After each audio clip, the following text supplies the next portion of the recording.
Hi everybody, welcome to Khong Driving, and this is actually a video that was taken before the launch, but by the time you see this video, this car will have been launched.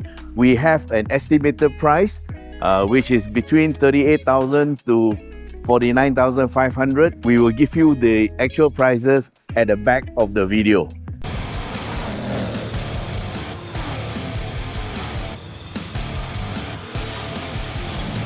So, this is the new Perodua Axia, and it's a beautiful piece of machinery. Look at it, man. This is built on the new Perodua DNGA platform. So it still comes with a 1-liter engine, and the 4-speed gearbox has been replaced with a DCVT. So in other words, you have the same CVT that's in the Myvi, Alza, and that's the same CVT that is going to be in the Axia. And you can see the lines here. There are actually 4 variants, and it starts from the G, X, SE and the AV. So that's 4 of the auto variants. The 5th variant will come later, and that will be the lower priced manual version of the Axia. So this is the top of the range AV, and it's got everything including ASA 3.0. So it has the forward collision warning and mitigation, lane departure warning and prevention, blind spot monitor and rear cross traffic alert, plus front vehicle departure alert. So this is going to be very high spec, and it comes with LED headlights, and you can see from the nomenclature here, this is very much like the new Alza and Ativa type of design language. So you get a very nice grille in the front, and you can see here the little bit reminiscent of the Lexus spindle grille, yeah, and it's pretty good. So as you know, the Axia is actually based on a Daihatsu model, and Daihatsu is very closely linked with Toyota, and of course the 3-cylinder engine is actually a Toyota engine, and this is the same base engine that is in the Toyota Race and also the Ativa 1-liter, which is a turbocharged version of this engine. And this one kind of gives me ideas on what I can do with an Axia. Okay, so at the front here you can see it's very nice, and of course this blue is a lovely color. There's a nice bottom lip here, and there's a nice black accent here, very nice. And later we'll take a look inside the engine compartment and see what it's like. But outside here, the stance is a lot wider. I see here information that was given to me. It is wider by 45 mm, so the total overall width is 1665. So that's something very interesting. Okay, let's take another look at along the sides and get a nice look at the profile. Okay, the first thing you'll notice is the rear end is a little bit lower now, so you can see what they have learned from this, because this car will be the base of the new Beza. So the high back of the Beza is not going to be there, and by doing this they actually made the car look a bit more mature, and it's also bigger. The length is 115 mm longer than the old Axia, which brings it to 3760. So it's a much bigger car, and the wheelbase is 2525. I'm not sure what was the old car wheelbase, but I think it is shorter than this. So along the sides you can see that this looks great, and you can also see the DRLs, which are also LED. And if somebody's looked at the back end of it, and you can look at these lights from here, it looks a little bit like another Japanese car. So in terms of height, it is a little bit higher. It is 15 mm higher than the old one. Now 15 mm is so much, so the old one is here, and this is it here. Okay, let's have a look at the back end of the car. Now these lights, very nice, and the back end of the car does remind me a little bit of the Alza. After all, they are built on the same platform, but what they have done with the rendering, okay, just for your information, this car was designed in Malaysia by Malaysians for the most part. And of course, the design is meant for total ASEAN, but you can say that this is really, really Malaysian flavor, and you can see that these are the parts that people like. So looks pretty nice. And this is the boot. Okay, so we have done the car. We now have a look at the boot. Now the rear seats here look like it is a single split. Let's see whether it will go down.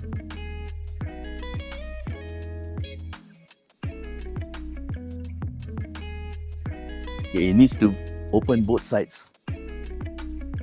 Okay, here's a little bit. We've got to open both sides at the same time. There you are. Okay. Okay, we had to straighten the seat a little bit because somebody else has already put this seat too far back. So you get a little bit of a flat surface, but not so flat because there's a depression here, but you can put long items here. So it is not a split fold, it is a single fold. Let's put it back now. And let's come over here. There's a full-size spare, is a steel rim and just a very simple spare tire. Wonder where are the tools? I don't see them. I suppose you have to stuff them in somewhere inside here lah. Okay, so that's it for the rear end. It's purely mechanical. And let's take a look at the engine.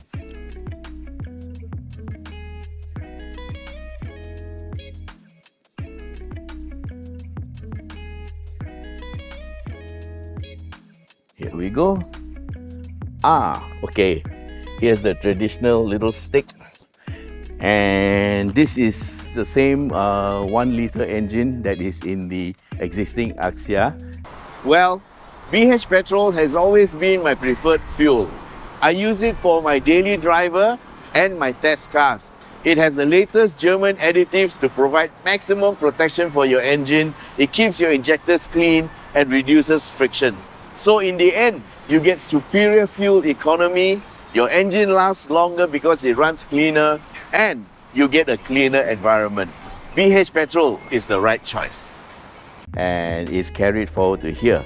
But the difference is this car will handle very differently because this is the new nomenclature, the DNGA platform that adopts the new way of building cars, whereas where the outer body is just cladding. And the main frame is here. You can see it is built. The strength is actually here and here where it holds the engine. And again, you have this brace up here that helps to keep the body very, very rigid. So in terms of rigidity, this car is a lot better. So therefore, it will be a lot quieter and it will handle a lot better. Okay, so this is like a semi-clamshell bonnet. And you can see the front part of it is just to carry the radiator and it doesn't take a lot of load. Yep. So the front part is light, all the weight is here, and if you look at the engine in relation to the wheels, it is slightly in front of the front axle, and here is the DCVT. Engine is on the driver's side, and you can see here this is an aluminum engine, so it's very, very lightweight. This is a very, very modern engine. Okay, here's another thing.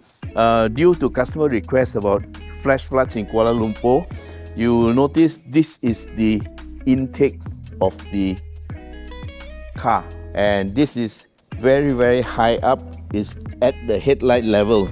So therefore, you are quite safe even if you have like 3/4 of the wheel covered in water. Of course, my warning to everybody is make sure you check the water depth before you go in. And the other thing you need to consider with smaller cars is the weight of the car. And you got to consider the side current, whether it will wash you away. But yes, your engine will be quite safe. The intake is very, very high and it's inside here. All right. Let's go back into let's take a look at the wheels of the car. This is a 14-inch wheel, McPherson struts in the front, ventilated disc, single floating caliper. These are 14-inch 65 series Proxex GR1 tires. And at the back, we have drum brakes and a torsion beam arrangement, same size tires. Let's look inside the car.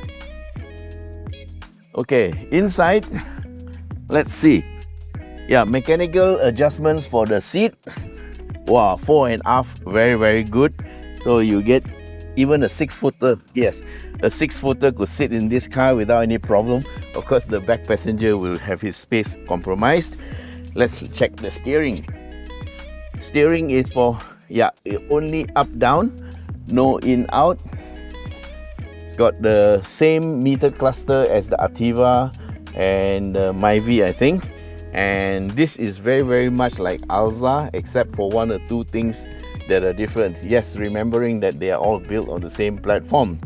This is a 9-inch LCD display. Unfortunately, what I hear is it doesn't have Apple CarPlay or Android Auto. Okay, so this is the digital aircon controller and gear stick. It's very normal. Yeah, we have your R, N, D, and there's also a S, and there's a B button. This car is not hybrid or electric, but it's there. Okay, so they did say that this car is actually EV ready, so you'll see. And down here you have a 12-volt cigar lighter type of port, and where are the USBs? This is a lock and unlock button. I don't see any USBs. Got ah?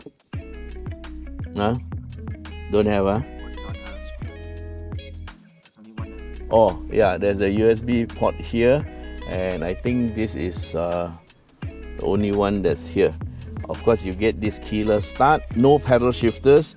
Then you have your trip information and your meter information there, and oh, there's a power button, same as in the Myvi. Yeah, so there's a power button. Steering is nice and round, 3-spoke, pretty good. And the seats are semi-leather, so this one looks like a bit of sweat, and then there is leather. Not sure whether it's genuine, but nowadays there are a lot of infusion of what you call artificial materials, which actually do last longer. Okay, up here there is also seat belt indicator for front and rear. Anybody not belted up might have their reminder here for the driver to know. And over here on the right, yeah, and over here you have these buttons to turn off your collision mitigation. This is my favorite, traction control off. This is headlight leveling, parking sensors, and this is, I think this is auto on off, and this is the auto high beam. Yep, so auto high beam is part of the system. Over here you have your mirror controls, that's the folding mirror, and these are your door controls. For headlamps, there doesn't seem to be an off switch, so it's either on or on auto. Well, I would leave it on auto lah, just in case, yeah, so you don't waste any electricity. And inside here on the instrument panel, you can see your door open warning, which is quite good. Okay, overall space, headroom is good, and driving position, visibility is very, very good. And let's just close the door. So from here I can see that there is a little bit of gap there in order for the driver to be not fully blinded by this mass of material here. So that is part of the DNGA philosophy, I suppose. And okay, let's go to the back. Okay, my favorite part of the car, the back seat. Actually, this is very, very impressive. This is an entry-level car, and it has quite a decent space. Okay, let's turn on the light. Okay, there is the tapao hook and also the ladies handbag hook that is there, and there's plenty of leg room. I am quite impressed. That seat is set to my driving position, which is about middle of the road, and there's about 4 or 5 inches. There's plenty of room for me to put my legs underneath the driver's seat, and the headrest, they have this headrest that goes up quite high, which was actually what was stopping the seat from coming down fully. And so you can be actually quite comfortable sitting at the back. And what I like about this is the rear seat, the rake is a very nice angle, so you can actually relax in the car. It's not too straight and it's not too far back. And headroom, excellent. Wow, there's so much of headroom for me, so even a tall person can sit in the car very well. Okay, there is no center armrest, but that's okay. Seat belts for 3 people at the back, but as usual with these cars, it's good if you only sit 2. Now there's a small little tunnel here. I don't know what it's for, but I think this platform also allows 4-wheel drive versions to be made. Of course, it's not going to come here. Okay, so let's get back to the front. Okay guys, so that's our take on the all-new Perodua Axia. I think it's a lovely car, and today is the launch. The prices are as displayed. And so I hope you like our video, and thanks very much for watching. Till we meet again in the next video. Bye bye.